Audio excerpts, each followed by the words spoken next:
A zombaria partiu o coração. A zombaria partiu meu coração. Estou em desespero. Supliquei por socorro, mas não recebi por consoladores. E ninguém encontrei. Puseram fel à minha comida. E para matar minha sede deram-me vinagre. Salmos 69, 20 e 21. Aos que sofriam a morte de cruz, era permitido que lhe desse uma droga entorpecente a fim de amortecer a dor. Quando Jesus aprovou, ele se recusou a tomá-la. Sua fé devia estar firmada em Deus. Sua única força em botar seus sentidos seria dar vantagem a Satanás. Sacerdotes, líderes religiosos, escribas se uniram à turba da zombaria, agonizante Salvador. Em outras ocasiões, a voz do Pai Celestial fora ouvida, proclamando a divindade de Cristo. Agora ela estava silente.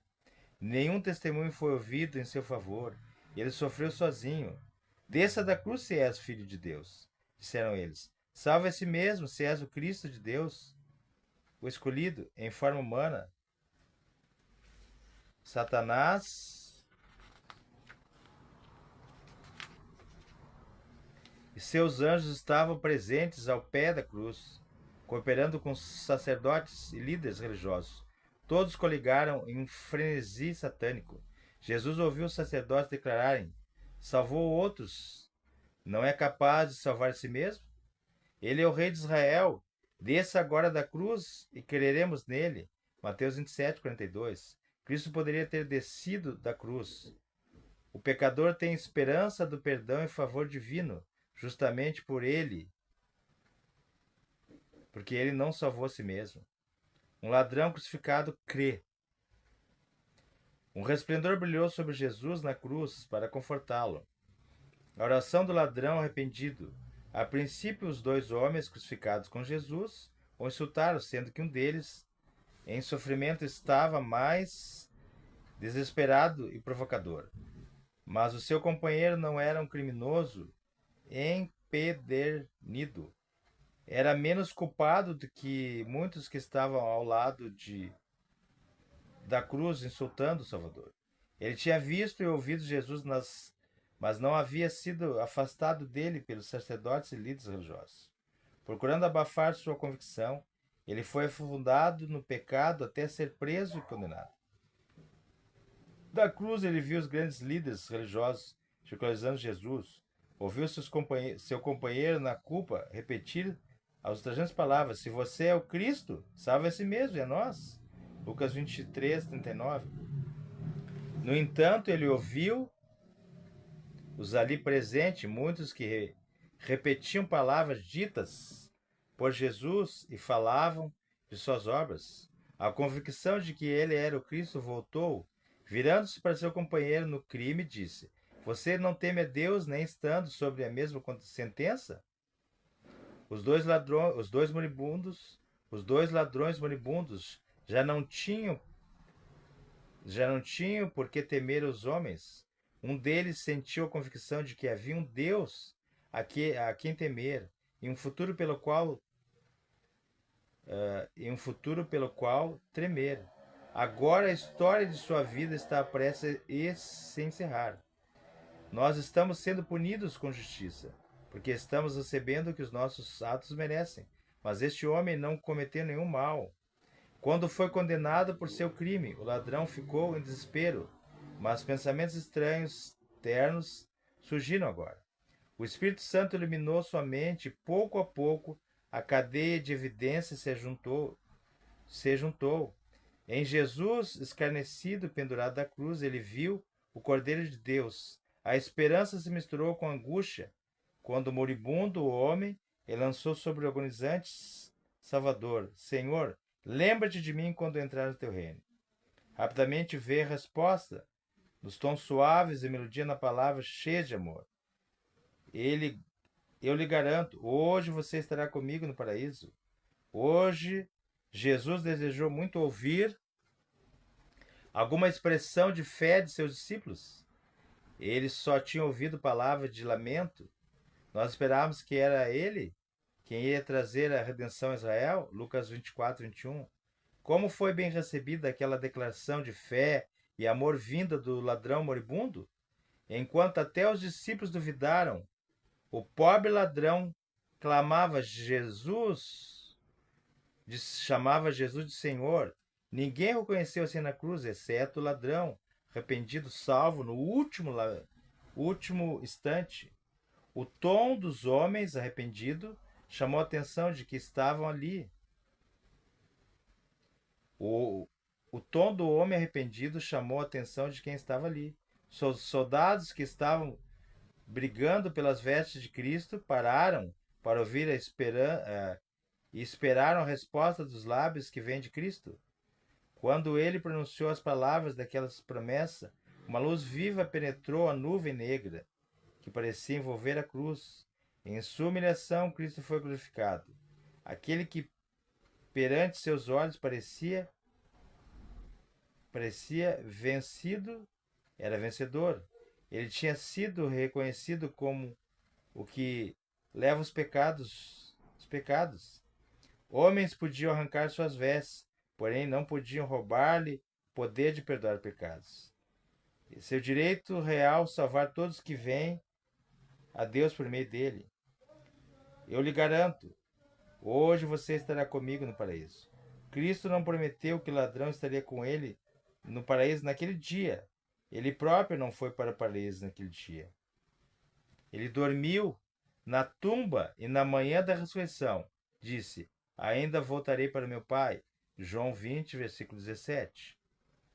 Mas Jesus deu a promessa no dia da aparente derrota. Hoje, enquanto eu morria na cruz com um criminoso, Cristo dava certeza ao pecador: você estará comigo no paraíso.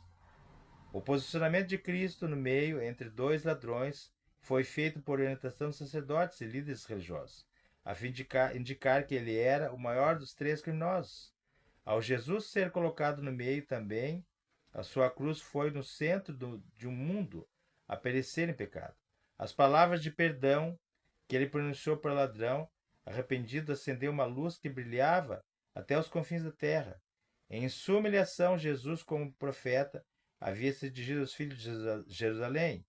Como sacerdote e advogado, havia rogado ao Pai que perdoasse os seus assassinos. Como Salvador, havia perdoado os pecados do ladrão arrependido. Aos pés da cruz estava sua mãe, amparada por Jesus. Ela não podia suportar ficar longe de seu filho. E João, sabendo que o fim estava próximo, a trouxe de novo para perto da cruz. Olhando para aquele rosto contorcido de dor, Jesus disse: aí está o seu filho.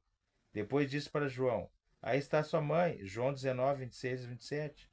João entendeu e aceitou a possibilidade. Daquela hora em diante, ele cuidou de Maria, com todo carinho. O Salvador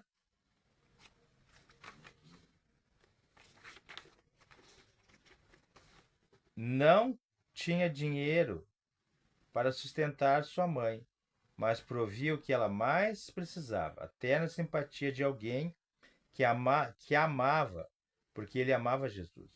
João recebeu uma grande bênção. Ela foi para ele uma constante lembrança do Mestre que ele tanto amava. Por quase 30 anos, Jesus havia ajudado nas responsabilidades domésticas. Até agora, até em sua última agonia, ele se lembrou de tomar providência em favor de sua mãe, viúva e aflita. Os que seguem a Cristo respeitarão seus pais e providenciarão o que for necessário para eles. O pai e a mãe nunca deixarão de receber intencional cuidado e carinho do coração que abriga o amor de Deus. O Senhor da Glória estava morrendo. Tudo o que ele podia ver era uma sombra opressora. Não foi o medo da morte nem das dores da cruz que causaram a agonia de Cristo. Seu sofrimento veio do senso de malignidade do pecado.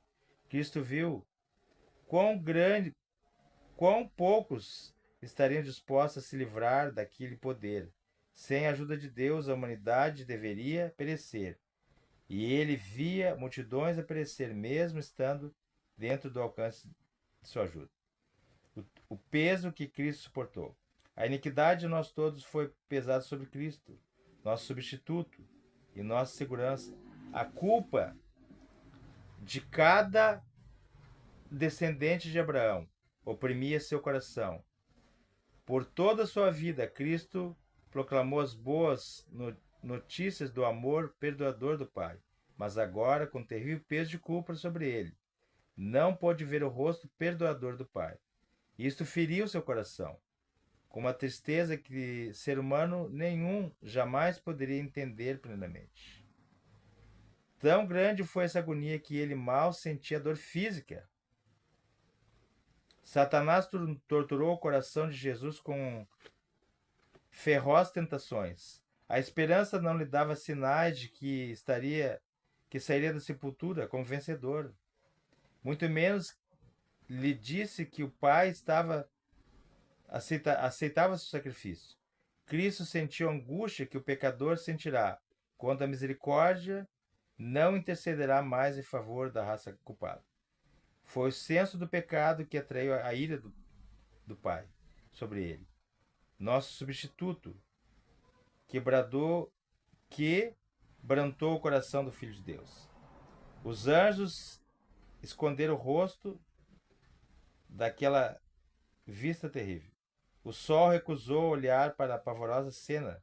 Seus raios brilhantes estavam iluminando a terra ao meio-dia, quando ele de repente parecia ter sido apagado. Completa escuridão rodeou a cruz. Houve trevas sobre a terra, do meio-dia até as 3 horas da tarde. Marcos 15, 33. Não houve nenhuma causa natural para essa escuridão, a qual foi tão profunda como a meia-noite, sem lua e estrela. Foi um testemunho milagroso dado por Deus, o qual firmaria até as gerações posteriores. Naquela densa escuridão, Deus ocultou sua presença. Deus e os santos anjos estavam ao lado da cruz. O Pai estava com seu Filho, embora não revelasse sua presença. Naquela terrível hora, Cristo não deveria ser confortado com a presença do Pai. Na densa escuridão, Deus recobriu a última agonia de seu Filho. Todos que tinham visto a Cristo em seu sofrimento ficaram convencidos de que ele era divino. Durante as longas horas de agonia, ele estivera expostos aos olhares da multidão escarnecedora. Agora foi misericordiosamente escondido pelo manto de Deus. Um terror indescritível que se apoderara da multidão reunida em torno da cruz. As multidões, as maldições e insultos cessa, rapidamente varrido das nuvens, de vez em quando revelam seu brilho, o Redentor crucificado. Sacerdotes, líderes religiosos, executores, a turba, todos acharam que o momento do seu castigo havia chegado. Alguns cochichavam dizendo que Jesus agora deixaria a cruz. À hora nona, as trevas se afastaram daquelas pessoas, mas ainda cobriam o Salvador. Nenhum olhar podia penetrar as profundezas, sombras que envolviam o sofrimento de Cristo. Então Jesus bradou em alta voz: Eli, Elohim, Elohim, lama sabachthani, que significa Deus meu, por que me abandonaste? Muitas vezes exclamaram: a vingança do céu está sobre ele, porque afirmou ser filho de Deus. Muitos creram nele, ouviram seu grito de desespero. A esperança os abandonou. Se Deus tinha abandonado Jesus, em que poderiam ser seus seguidores? A última oportunidade mostra piedade humana. A última oportunidade mostrar piedade humana. Quando as trevas se dissiparam, Cristo voltou a ter consciência de seu sofrimento físico e disse: tenho sede. Um dos soldados romanos teve pena, pegou uma esponja, mergulhou no vinagre e ofereceu para ele. No entanto, os sacerdotes zombavam de sua agonia. Suas palavras, Elohim, Elohim, lama sabachthani, foram mal interpretadas por ele. Eles disseram, ele está chamando Elias. Eles desprezaram a última oportunidade que tiveram de aliviar o sofrimento de Jesus. Deixe-o, disseram. Vejamos se Elias vem livrá-lo. O imaculado Filho de Deus pendia da cruz, com a carne lacerada pelas chicotadas, as mãos pregadas na madeira, os pés cravados no madeiro, e a cabeça real ferida pelos espinhos. Tudo o que ele sofreu, a agonia que torturou seu corpo, a inexprimível angústia que encheu sua alma, ao ser oculto dele do Pai. Fala a cada filho da humanidade humana, declarando: é por você que o Filho de Deus consente carregar o peso da culpa.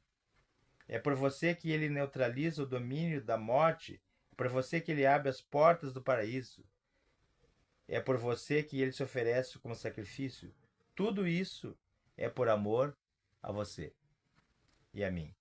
Cristo morre triunfante. De repente, a sombra que estava sobre a cruz desapareceu.